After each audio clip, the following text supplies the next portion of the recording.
রাতের অন্ধকারে রাস্তায় ফেলে গেল বৃদ্ধ বাবাকে। ছেলে এবং ছেলের বউয়ের এমন আচরণে ভেঙে পড়েছেন তিনি।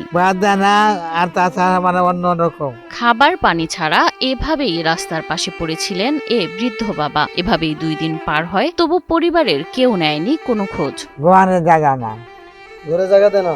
না।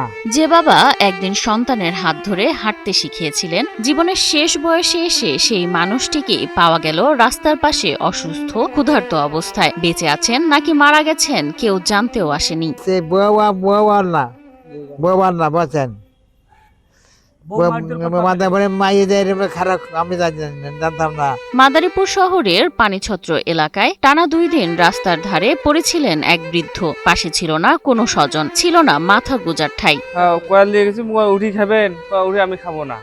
পরে আমি পানি বেলে গেছি, পরে পানি বেলে আর আমি ছুঁয়ে চলে গিয়েছি। শুয়ে আছে, ঠিক আছে। শুয়ে থাকার পরে মানে কোনো মানে মৃত্যুর সাজ্জায় মনে হয় এমন শুয়ে আছে। পরে আমি চলে গেলাম।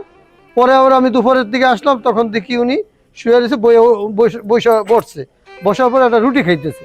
রুটি খাওয়ার পরে এরপরে 2-4 জন লোক ওনারা জিজ্ঞেস করতেছে যে আপনার বাড়ি কোথায়। এই উনি আমরা এই এখন যে সাক্ষাৎ করলাম, এইভাবে উনি বলতেছে আমার বাড়ি বগুড়া, আমার বউ জ্বালাজালি করে, আমার ছেলে এনে রেখে গেছে, এইভাবেই। এখনে আমি বলতেছি আপনাদের এই সহৃদয়বান ব্যক্তি যদি এই লোকের সন্ধান দেয়া আর পরিবারের কাছে পৌঁছে দিতে পারেন, তাহলে আমরা বিশেষভাবে উপকৃত হব। আমাদের উঠে দাঁড়াতে হবে।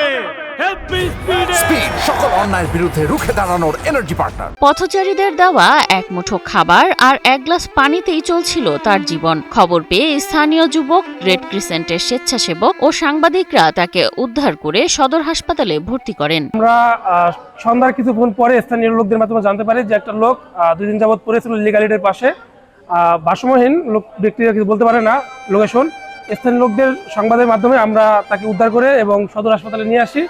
এখানে তাকে ট্রিটমেন্ট চলতেছে এবং সমাজসেবার লোকদেরকে অবগত করা হয়েছে। তারা আগামীকালকে আসবে, তাকে দেখে তাকে যেটা ভালো মনে হয় তাকে সেভাবে ট্রিটমেন্ট করা হবে। যদি পরিবার যদি না নিতে চায়, আমরা ওনার দায়িত্ব নিব এবং যদি বৃদ্ধাশ্রমে দেওয়া লাগে সেটাও আমরা দিব, কিন্তু ওনার পরিবারের সন্ধান আমরা চাই। এবং আমরা প্রাথমিক পর্যায়ে মাদারীপুর সদর হসপিটালে ওনার যে প্রাথমিক ট্রিটমেন্টের ইয়েটা আছে ওইটা আমরা ব্যবস্থা করেছি। হাসপাতালের বেডে শুয়ে কাপা কণ্ঠে বৃদ্ধের একটাই অভিযোগ, তাকে তার ছেলে আর পুত্রবধূ রাস্তায় ফেলে চলে গেছে। তবে তিনি নিজের নাম ঠিকানা বলতে পারেননি, তাই বিষয়টি এখনো নিশ্চিত হওয়া যায়নি। একজন বৃদ্ধের সবচেয়ে বড় চাওয়া শেষ বয়সে আপনজনের একটু ভালোবাসা, একটু আশ্রয়। হয়তো আজও হাসপাতালের সেই বেডে তিনি অপেক্ষা করছেন কেউ এসে বলবে এ মানুষটি আমাদের।